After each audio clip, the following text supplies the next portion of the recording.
What's up, guys? Josh here with JM Junk Movers. I got a few things on my mind, so this is kind of going to be a rant fest.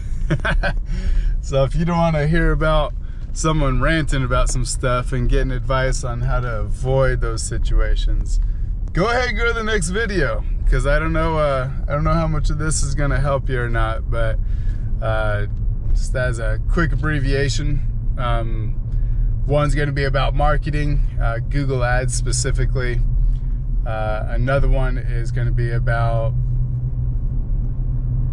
if you find somebody that gives you work and there's no strings attached, treat those leads like gold. So guys, first thing, I have a company on the other side of the Metroplex that I'm working with, and I gave them multiple leads. One of them was a close realtor that I do a lot of work for. I don't service the area she was asking for work in. I found somebody with decent Google reviews, did a little research on them. I was like, okay, they have some presentation. They answered the phone fine, beautiful. I gave them that job, and then 2 days later, my realtor, because I told my realtor, I was like, hey, I gave your information to this company. They'll reach out to you to set up the appointment. I do that.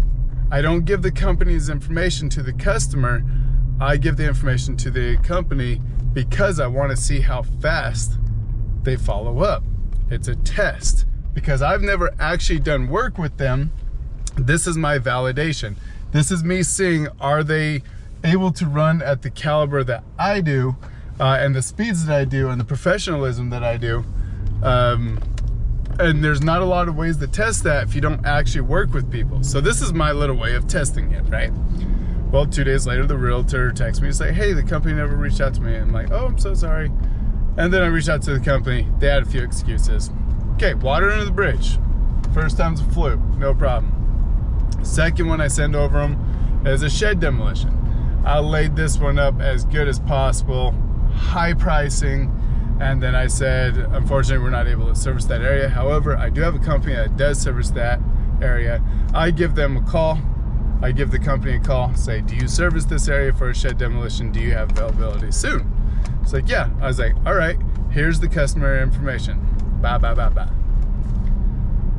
I text message the customer. I was like, hey, they service the area. Good news, they have some availability. They'll reach out to you shortly. And I also said on there, if they don't reach out to you within the next 3-4 hours, go ahead and send me a message and I'll follow up with them. Well, the next day I follow up. I didn't hear anything. And so I follow up with the customer. I was like, hey, did they ever reach out? She's like, no, they didn't, but I actually found another company. I was like, well, do you mind me asking the name of that company? She told me it wasn't the one I referred. So lost job. That was like $1,500 just given away. Like, boom, nothing. I mean, they may have charged more. The lady was totally fine with whatever the charge was, but just, how do you not call a lead like that, guys? What the freak? So I'm no longer giving leads to them, you know? It's that 1, 2, 3 thing, you know? Fool me once, fool me twice, you know, it's legitimate. So anyways, that's my rant about junk removal companies. I don't understand it. I just run at a different speed, I guess. I don't know. If I had a junk removal guy come and say, hey, I'm not able to get to this, pricing's open, I'm not asking you to do something for $5, right? Then I would call that right away. You know, I've had somebody say, hey, will you drive 20 miles to pick up a refrigerator for $40? I'm like, are you kidding me? No, I ain't gonna do that. Why would I do that? Well, that's my price. Well, go pick it up then. Well, I'm too busy. Well, because your prices are stupid, dude. You know, like, anyways, I'm a little fired up, guys, a little fired up. So that's the first thing, all right? If you want to be respected and you want to have good relationships with people, you have to do the little things. And the little things is calling on the referrals. It's remedial, guys. Anyway, second thing is stop paying companies to run your mother freaking ads. Stop it. Stop. You guys, just don't do it. you'll hear so many people talking about how beneficial it is, and every single one of them are in bed with a marketing agency. Don't do it. I'm debating whether to just leave it there or go on the tirade that I want to.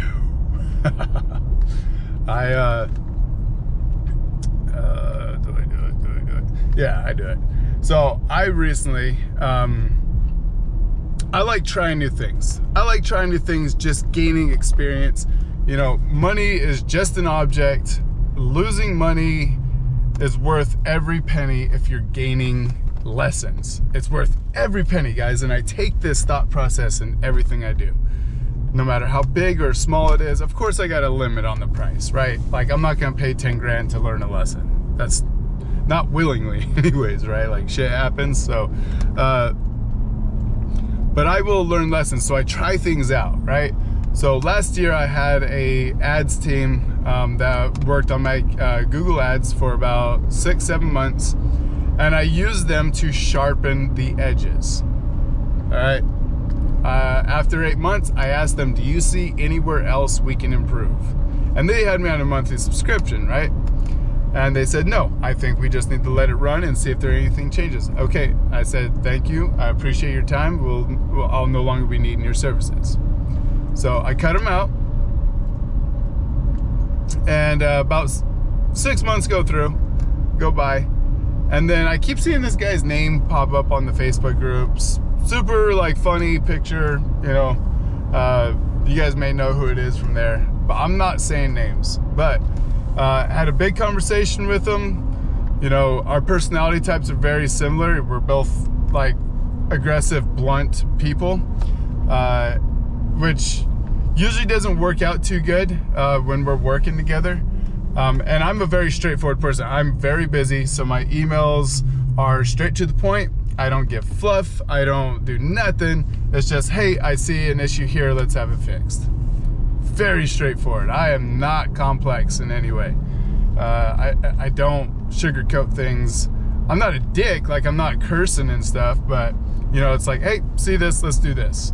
You know, or, you know, whatever it is. So, and I've done that with all my marketing guys. I do it to the current ones now that work on my SEO. You know, if you get and I think what it is, you know, because we're both like type A personalities, we conflicted a little bit because he took offense to it. He's like, why are you bossing me around? I'm not bossing you around. I'm just saying I'm seeing errors in what you're supposed to be professional at, and it's not working appropriately. So this is what I'm asking you to do, because we had the conversation at the very beginning that this is my campaign. You will do your thing, or you'll explain to me why things can't be done. So cool, we got it all set up, paid the startup fees, paid the monthly fees. We've been going for 2 months, and then I start testing things, right? I start testing things, and I was testing him as much as anything. I wanted to see, is this guy's bee's knees like everybody's saying? And I know a lot about Google Ads, guys. I know a lot about it. So I like to just test things out, hold people accountable, see if they actually know what the hell they're talking about. This guy does. This guy knows what he's talking about. But he's also in business to make money for himself, right? So you gotta take that into account. Anyway, so a few things go by, and I start noticing a pattern. The pattern is, he says Google does things, certain things, but there's no way for us to validate it. There's no way for us to validate it. And I'm thinking to myself, all right, I'm gonna remember that. And then another thing came up, and it was that he came up with the same reason. Like, there's a reason, and then there's also, it's Google does this, and we've learned this through experience. I don't know. I don't believe those, because if you've done your Google Ads campaigns and you've broken them down, all the information's there. It goes deep. I don't think the things that he was saying that Google, you know, punishes you for, stuff like that, didn't believe it. Didn't believe it. And so, one thing that I did notice is I had my homepage remade based on his recommendation. Cost me about $1,200, not including time. Just my homepage. So I redid it. And his pitch was, you'll have a better quality score, which means your cost per click is going to be lower. I was like, okay, awesome, badass. Hell yeah, let's do it. I love the idea. So we start doing all this work, and a few months go by, and the quality scores are, sorry. Anyway, sorry about that, guys. So, you know, it kept happening in repetition. I forget exactly where I was with that. It kept happening where the excuses were, we weren't able to actually see what he was explaining. It was made up. I believe it was made up to defend positions. And so I kept questioning it, right? Kept questioning it. Not him, but I would just remember, okay, when I brought this instance up, the response was an answer that cannot be proven. Check. Anyways, it's happened 3 times. There was one that I do that's huge on Google Ads, guys. Huge.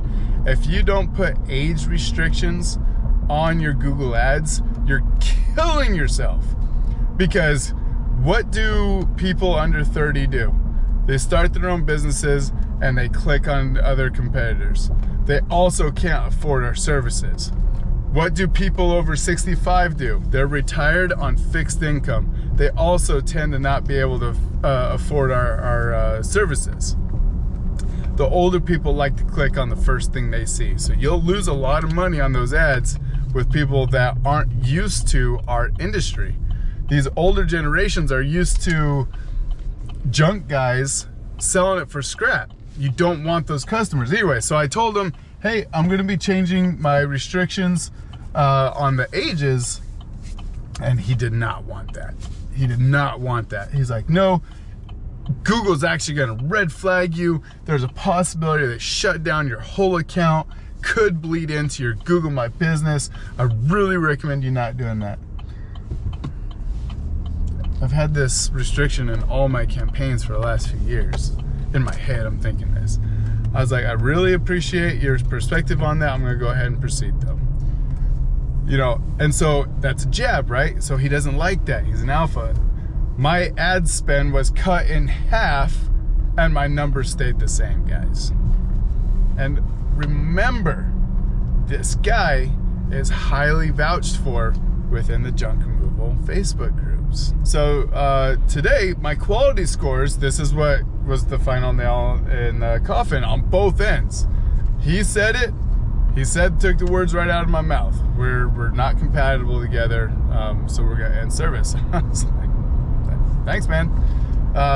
Anyway, so today, after 8 weeks of having his website up and constantly renewing it and everything, my quality scores were 5, 6, and a few 7s sprinkled in there. Now, if you guys haven't done research, 5 is horrible. 5 is a horrible, horrible number because there's a thing called auctioning, and it determines what position you show up for what price. It's a huge convoluted thing. So if you have a low quality score, but you're willing to pay a lot, you're buying your position. What I noticed with this guy is he doesn't give a shit how much money you spend per click. Massive amounts. He's like, it's just trust me, just trust me. It's not bad. It worked, but you can be smarter with your budget, and instead of getting 1 click for $30, you can get 2 clicks for $30 if you just play the game a little smarter. So he didn't like that I asked him to redo all of our ads, take out a few things, because there was a few things, low cost cleanouts, low cost hoarder cleanouts. I was like, hoarder cleanouts and estate cleanouts are not cheap. Why would you put low cost in there? Why would that even be an option? Like, that shouldn't be an option. No one has that in the freaking ad packs. Yeah, it's gonna get them to click, but then they're gonna choke on the pricing, right? Like, you don't want to attract that customer. So anyways, he didn't like the email and the advice I was giving, so he called, and we had a little conversation, and he was like, you know, we're not gonna be able to work with each other. I was like, okay, sounds good. So we ended it there. Totally fine with it. I'm good with it. I was questioning, you know, I've been watching them. Every week I go in and I check, what are the changes that have been done? What are the changes that have been done? And he hadn't touched my profile in the last 40 days. I think it was 40 days. So he hadn't edited anything. I think he increased the bid on 3 keywords. I think that was the only change in one day. That's 5 minutes in the last 40 days that he put towards my campaign. He wanted to get paid. Guys, if you don't know how to do these things, don't hire somebody to do it for you, because they will take you to the bar. Like, they're gonna clean house, man. They're going to clean you out. Don't waste it. When you get junk removal companies that praise these ad companies, they're just, I don't understand, man. I don't know if it's a controlling thing or what it is, but I also know guys that do what they do, and they hit 30 grand a month, you know. There you go, Arizona. Code 3 junk removal, killing it out there, man. Anyways, so just be smart about it, guys, because even the highly recommended guys out there are total tools. Total tools, and that goes for SEO marketing agencies as well. I cannot tell you enough to not subscribe to these people. Do not subscribe to these people. You need to gain your own education on it. Find people to do work for you the way it needs to be done, and not waste time and money on these companies that just want your money. Don't do it. It's my advice, guys. Don't do it. Don't do it. Anyways, that's my rant. So do better at working with others, and when people give you money, take it and do what you need to do to get it. And be stingy with your money, guys. Quit giving it away to all these agencies that don't have your best interests at heart. You know, you don't, in SEO and not SEO, but ads, it's a thing where you set it and forget it, guys. You know, so if you can find somebody that maintenances it once it's been built up, that's who I would find. If you need somebody to just maintenance it, that's what I would do. It's a low fee, that's fine. You gotta pay people to do things or do it yourself, right? Totally get it. But you don't need to be paying nobody $500 to $1,000 a month once the damn thing's been set up. Because once it's been set up, they ain't doing nothing else, guys. It's a set it and forget it. So set it and fire their asses. Anyways, make sure you have access to your Google Ads account too, that you are an authority on it. So peace out, guys. I am home. Having a good day. Thanks. See ya.